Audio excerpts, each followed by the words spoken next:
Kita di sini dan saya di sini ingin mendukung satu inisiatif bersama untuk beraliansi melawan resesi demokrasi.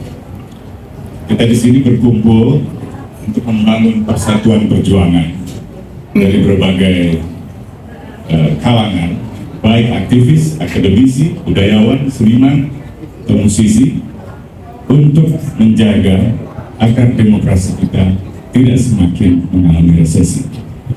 Apa saja persoalan yang kita alami? Saya kira kebebasan berekspresi semakin melemah. Kasus terbaru adalah Haris Azhar, Fathia, dan Butet serta Agus Nur. Yang kedua adalah tidak adanya oposisi di tingkat parlemen, sehingga kekuasaan bisa berjalan tanpa kontrol. Dan mungkin saya berharap konser bongkar ini tampil menjadi oposisi alternatif untuk mengawal jalannya kekuasaan yang semakin menyimpang di hari-hari ini.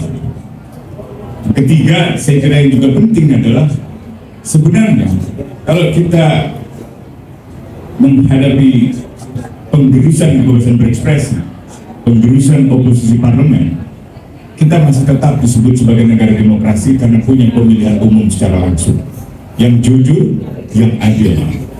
Tapi sayangnya fenomena-fenomena politik belakangan ini membuat kita semua dibayang-bayangi oleh pemilihan umum yang mungkin menjadi pemilihan umum pertama yang tidak jujur dan tidak adil sejak jatuhnya Soeharto.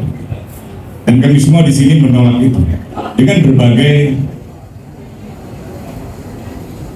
kemampuan, dengan berbagai pengetahuan yang kami miliki, dengan berbagai keterampilan yang dimiliki oleh para musisi, para aktivis, para akademisi, dan lain sebagainya.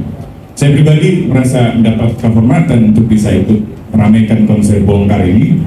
Saya sebenarnya berharap Saung Jago, Iwan Fals hadir. Tadi Mas Budi menyebut Angga Barat, ya saya pernah bertemu beberapa kali, tapi saya berharap sekali konser itu menjadi ajang dihidupkannya kembali musik sebagai satu bahasa universal untuk menyuarakan kehendak rakyat, kehendak politik dari masyarakat, sekaligus juga kesaksian-kesaksian rakyat yang tertindas, kesaksian-kesaksian masyarakat yang dipinggirkan. Dalam 1-2 tahun terakhir ini saya gelisah, dan setelah 20 tahun saya di dalam dunia advokasi hukum hak asasi manusia, sebelumnya saya pernah coba giat di bisnis, jadi di musik itu. Akhirnya saya coba merasa ingin kembali menuangkan pikiran saya, keresahan saya, kegelisahan saya itu dalam musik.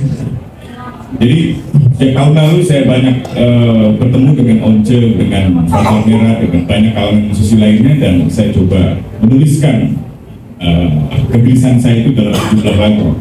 Misalnya lagu Sakongsa, itu lagu kegelisahan saya tentang kasus Kaisar Sambo, kasus yang memperlihatkan bahwa di negara ini ada negara di dalam negara, ada mafia yang mengendalikan berbagai ilegalitas di dalam sektor penegakan hukum. Ada juga lagu tentang hilangnya Wiji Tukul dan berbagai aktivis yang hingga hari ini masih belum ditemukan. Saya bernyanyi bersama Fajar Merah, bersama Once Mekel. Ada juga lagu tentang berakhirnya reformasi dalam lagu Terlepas.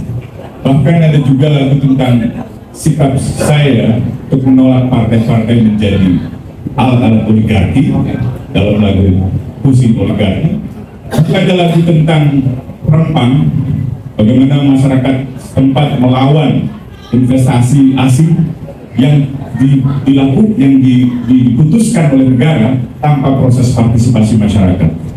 Juga kasus-kasus lain seperti Papua, atau Halmahera, atau Morowali, atau di berbagai wilayah lainnya. Juga ada lagu tentang Kanjuruhan yang mungkin saya dedikasikan buat korban-korban Kanjuruhan, juga Bunga Terbalik, yang bercerita tentang bagaimana tragedi itu yang sebenarnya sudah menjadi tragedi dunia dilupakan. oleh penguasa.